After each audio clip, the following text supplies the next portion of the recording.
Oke, selamat datang kembali teman-teman di tutorial Algoritma Indonesia bersama dengan saya Sulaiman Santoso, dan kita akan lanjutkan pembahasan kita dengan kali ini membahas tentang rigid body 2 dimensi. Rigid body 2 dimensi adalah sebuah fisik body yang tujuannya itu untuk kita tidak gerakan langsung, tapi kita gerakan menggunakan hukum fisika. Oke teman-teman, saya sudah mengedit scene saya yang kemarin jadi seperti ini. Saya punya sebuah node 2D yang isinya itu adalah 3 buah static body yang saya jadikan lantai di sini. Dan saya punya karakter body kita. Nah, karakter body kita ini sebenarnya kita nggak akan pakai, cuman sebagai perbandingan aja saya akan biarkan dia di sini. Nah sekarang teman-teman, saya akan buat sebuah node baru, namanya adalah sebuah rigid body. Nah rigid body ini terlalu mulainya kan kalau kita bikin node baru selalu ada di 00 ya teman-teman. Rigid body ini adalah 00, kita akan tambahkan sprite di situ.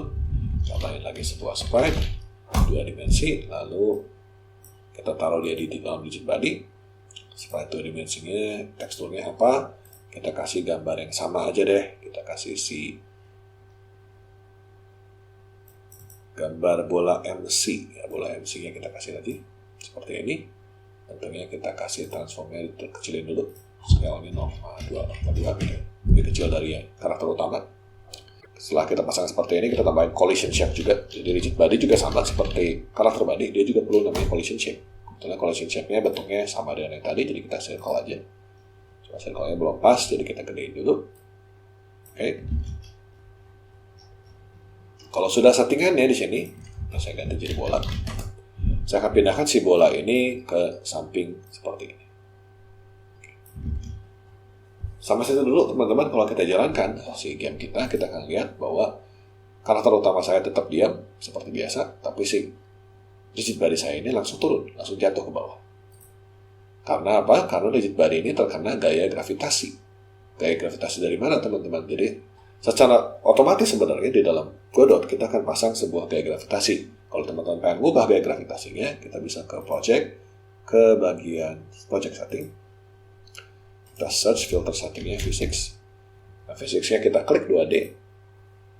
Dan di sini kita bisa lihat kita punya default gravity-nya itu adalah 980 dengan vektornya itu ke bawah 01. Jadi vektor 01 kan kalau X di sini, Y di sini, kalau ke bawah ada Y-nya itu ke bawah sini, berarti si gaya gravitasinya itu ke arah bawah. Jangan lupa bahwa ini koordinatnya bukan koordinat Cartesius ya teman-teman, tapi koordinat layar. Jadi kalau koordinat layar yang ke bawah itu Y-nya positif gitu ya.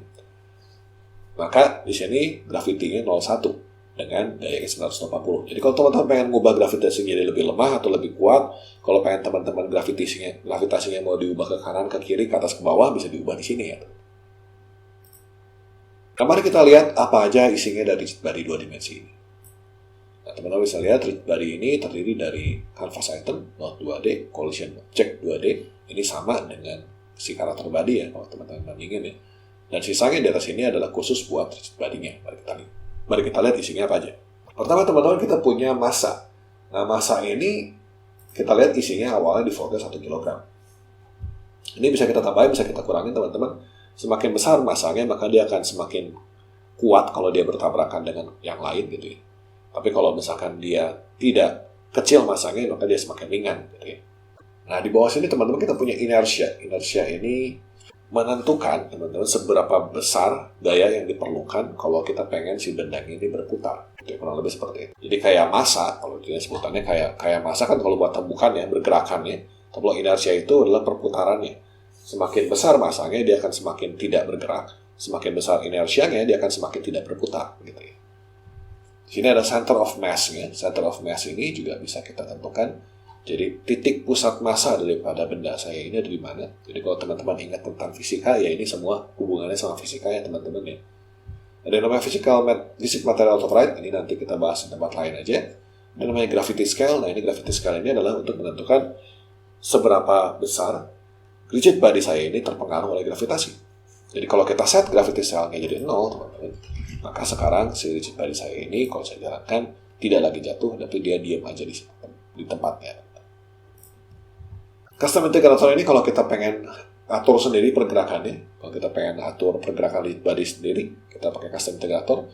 Continuous CD ini tingkatan dari collision detection. Jadi kalau kita pengen supaya collision detection-nya lebih detail, kita bisa panggil continuous CD. Untuk saat ini kita nggak panggil dulu. Maximum contact reported, ini adalah berapa banyak, kalau dia nubruk dengan sebanyak benda gitu ya, berapa banyak benda yang bakal dilaporkan gitu ya. Contact monitor ini kalau kita pengen tahu bisa mengeluarkan signal atau enggak kalau misalnya dia nubruk rigid body lain. Sleeping ini jadi teman-teman bisa bikin supaya si rigid body ini sleeping atau enggak. Kalau sleep itu berarti dia nggak akan gerak, tapi kalau dia true maka kalau dia false maka dia akan bisa jalan. Gitu. Can sleep berarti kalau kita punya can sleep yang on berarti bisa dibikin jadi sleep gitu ya. Lock rotation kalau kita pengen supaya benda kita ini nggak bisa muter, kita akan lock rotation. Freeze kalau kita pengen dia diam, ya. Tidak bisa digerak, tidak bisa ditabrak, tidak bisa digerakkan, kita bisa freeze. Ada freeze mode-nya juga. Freeze mode ini ada beberapa static kinematic. Nanti kita bahasnya kapan-kapan. Nah, di sini teman-teman kita akan ngomongin soal 3 hal dulu ini. Linear, angular, sama constant forces. Linear artinya dia punya kecepatan, teman-teman. Kecepatan ini adalah kecepatan secara posisi. Jadi pergerakannya. Kita lihat velocity ini ada 2, ada X, ada Y. Dalam satuannya adalah pixel per second. Jadi kalau kita kasih di sini ada 5 pixel per second di velocity X-nya di sini. Ya, di X-nya 5 pixel per second. Dan saya jalanin sebelumnya. Kita bisa lihat bahwa sekarang rigid body saya ini bergerak 5 pixel setiap detiknya. Kalau kita tambahin di sini jadi 10 pixel per second ke bawah, maka kalau kita jalanin, dia akan bergerak ke bawah 10 pixel per second dan 5 pixel per second ke samping kanan. Jadi ini adalah kecepatan daripada si benda rigid body-nya. Nah di sini damp mode itu adalah menentukan damping itu atau damp. Ini adalah menentukan seberapa mudah si benda kita ini diem setelah dia bergerak. Kalau kita bergerak misalnya, ini kan bergeraknya pakai kecepatan ya teman-teman. Tapi nanti kita bisa memukul atau mendorong si benda ini. Kalau dampingnya 0, teman-teman, maka si benda ini akan terus bergerak. Tapi kalau dampingnya dikasih lebih daripada 0, misalkan gede, misalkan seperti ini. Misalkan kita kasih kecepatan 10. Maka kita bisa lihat bahwa si benda ini tidak bergerak. Karena ada perlambatan dari si damping ini yang membuat supaya si kecepatan ini tidak bergerak.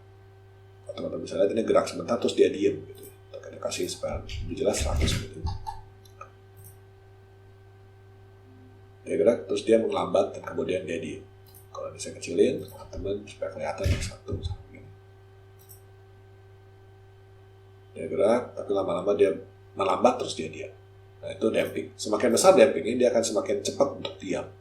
Nah kalau teman-teman pengen tahu, pengen lebih jelasnya seperti apa setiap properti ini, teman-teman bisa lihat di dalam dokumentasi. Oke, lanjut lagi. Kita punya angular, kalau tadi kecepatan ini by velocity, teman-teman.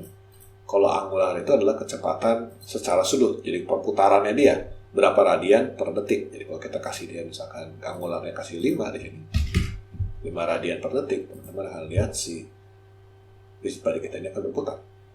15 radian per detik misalkan, supaya lebih cepat ya. Seperti itu kurang lebih. Nah, kita juga bisa tambahkan force dan torque di sini.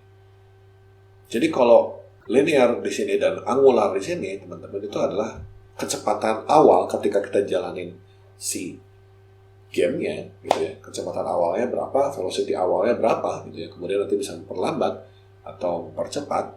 Yang namanya force di sini itu adalah sebuah gaya yang terus-menerus dikenakan ke dalam si rigid body kita. Jadi kalau force di sini, teman-teman, ini akan jalan terus sebesar segini. Jadi kalau kita kasih 5, akan terus jalan 5 pixel per second ke samping. Kalau kita kasih torque di sini, misalkan 15, si torque ini nggak akan berhenti, teman-teman. Dia akan terus berputar. Jadi dia akan jalan sambil dia terus berputar. Walaupun di sini nggak gitu kelihatan. Itu kelihatan 190.